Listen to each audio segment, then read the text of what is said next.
So hey everybody, it's Erica coming at you with a corn dip situation. I don't know, I wasn't prepared. So I'm gonna make my corn dip. So there's about, I don't know, probably 9 million recipes out there for how to make corn dip. And you know, some people may like it, some people may not. It's not what I would say a health food.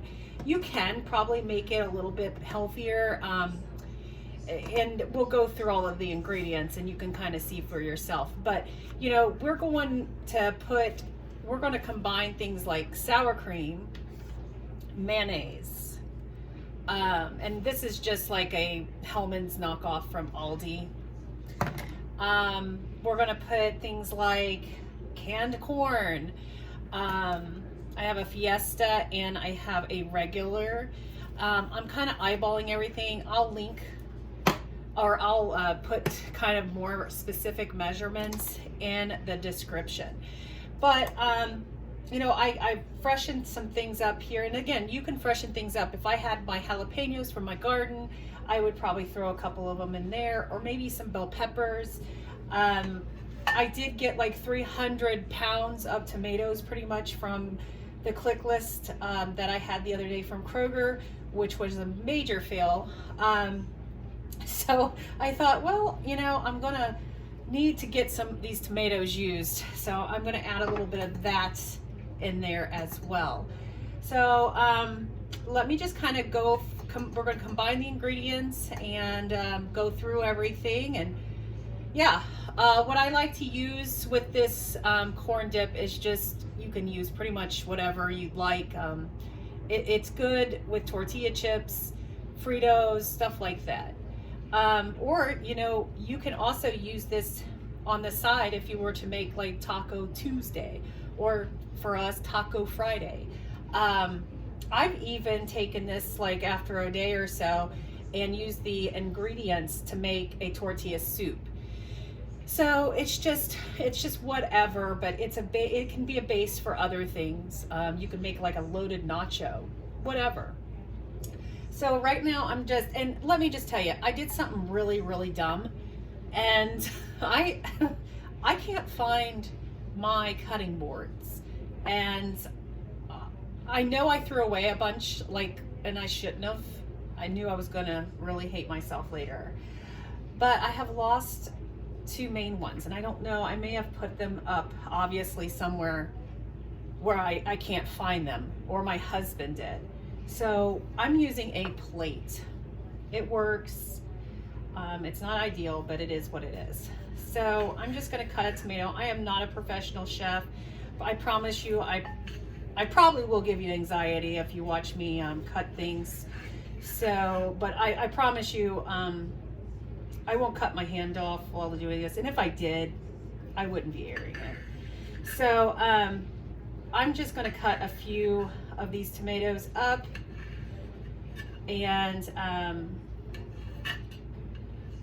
yeah, this is probably not the best knife that I would normally use, but I am trying to, you know, get organized. I've been off for a total of, what was it, 4 days now, you know. I feel like I have to accept the fact that I'm going to be off for a while, but I'm still not really wanting to accept it. So I thought maybe I would at least try to do some videos while I'm on my furlough. I don't even like that word, but it is what it is. There's nothing I can do to stop it. There's nothing I can do. So getting irritated about it or worry about it is really not something that is going to be beneficial, especially if you're a person who has anxiety like me. You know, it's not going to be fun. But yeah, so I'm not going to cut up this entire tomato because, you know, it would make it completely way too overpowering in the dish.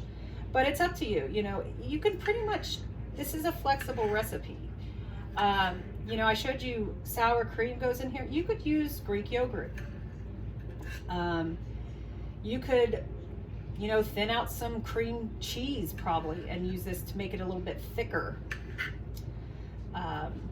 You know, really, it's up to you. You could add just the essential items to a guacamole. I'm a person that really, I like a lot of different foods. And I like to mix my food, which is a big no-no to some. But, so it's not like a big thing to me. So just to let you know, I have washed my hands 3,000 times at least today. And I haven't even gone out of the house. And the tomato was very well washed because, again, I purchased it from the click list, and everybody and their mother handles your stuff. So everything was disinfected and cleaned. I'm going to go ahead and just throw these in my Pyrex bowl that I have already with the lid underneath it so that this stuff can go into the refrigerator. So I'm going to try not to talk so much that I'm not doing, so I'm not making this video hella long. So here is a really old red tomato, or red onion. And I've been told like a long time ago, or I read something, that keeping onions, you know, is not a great thing to do. It can actually cause, no, I'm not gonna do that. I probably will cut my hand off. It can actually cause like the gases and everything from the onion and cause some kind of toxicity of some sort. But you know, it's something I read. I have never gotten sick from eating an onion that I've had in my fridge for a while. So, you know, to each his own, and you know, maybe that's just me. But my husband, he gets real paranoid about it. However, he doesn't really eat this dip, so he doesn't, and what he doesn't know won't kill him either. So, literally. So I'm just going to cut these up really fine. Usually I'm a lot better with cutting up the onions. I am a little bit more uniform with my cuts. I feel like, you know, all these cooking shows that I've watched have really, you know, enhanced my vocabulary. But this kind of smells garlicky, actually. I was watching Martha Stewart the other day, and she always makes me feel bad. But she also gives me a lot of good ideas. Like right now, there's this like garlic type onion that's growing wild, and it looks to me like, you know, fresh grass. But I actually picked some the other day, and I replanted it. So I'm gonna see how that goes. I don't even know if I can replant it. I didn't even research it. So I'm gonna throw a little bit of this onion in there. A lot of people use green onions in this recipe.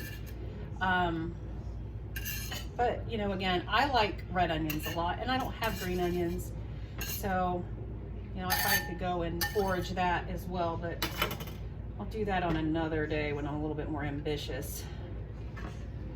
All right, so I'm gonna put this over to the side. And I got this really cute like little onion holder at Amazon, from Amazon for like, I don't know, less than 11 bucks. And it had a really good rating, and it locks and stuff. I was gonna get the one from Tupperware, but I really did not feel like paying all that price. All right, so the next thing I'm gonna do is I'm gonna add my corn and my Rotel, because I kind of wanna figure out, based off of what I got going on, if I need, or how much of the sour cream and the mayonnaise I wanna add. Oh Lordy. All right, I've already drained this stuff. My tiny can of corn. But this actually might be enough for me. Not a huge corn lover, let me tell you. But this looks like the ratio of red to yellow. I may need to add a little bit more corn.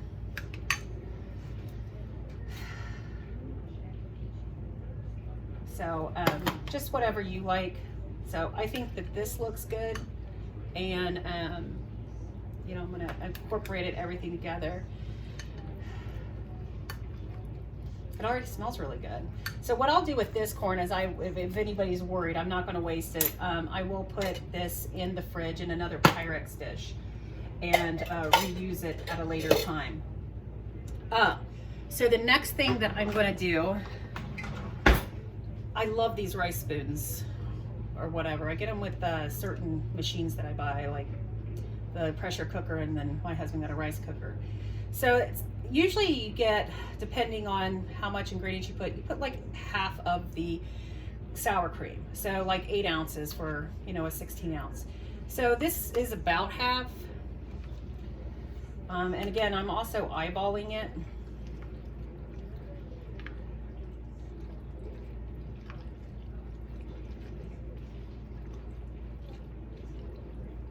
One thing I don't like is like that, like little bit of watery stuff at the bottom. Ooh, that grosses me out. But oh, I feel like this is a lot. And you don't have to put mayonnaise. I mean, if you feel comfortable and you like just the taste of the sour cream, and in fact, I might not even put any mayonnaise, because to me, what I've done here looks like a lot. And with the added fresh tomatoes, gave it a little bit of juice.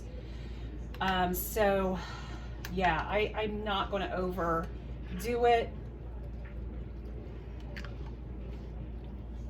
Now, the next thing I'm going to do is I'm going to add a little bit of my seasonings. And so this is some cilantro that I bought fresh and dehydrated.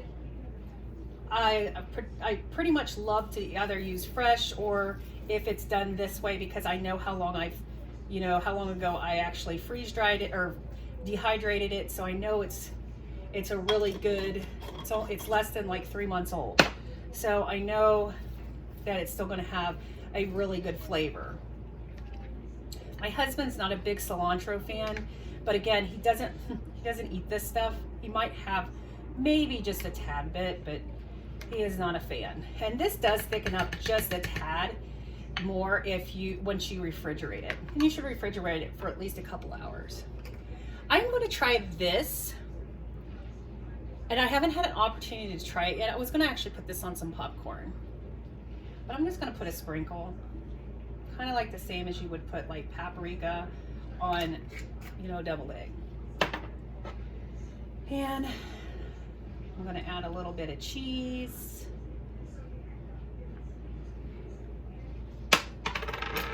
And I'm going to cut a little bit of a lime.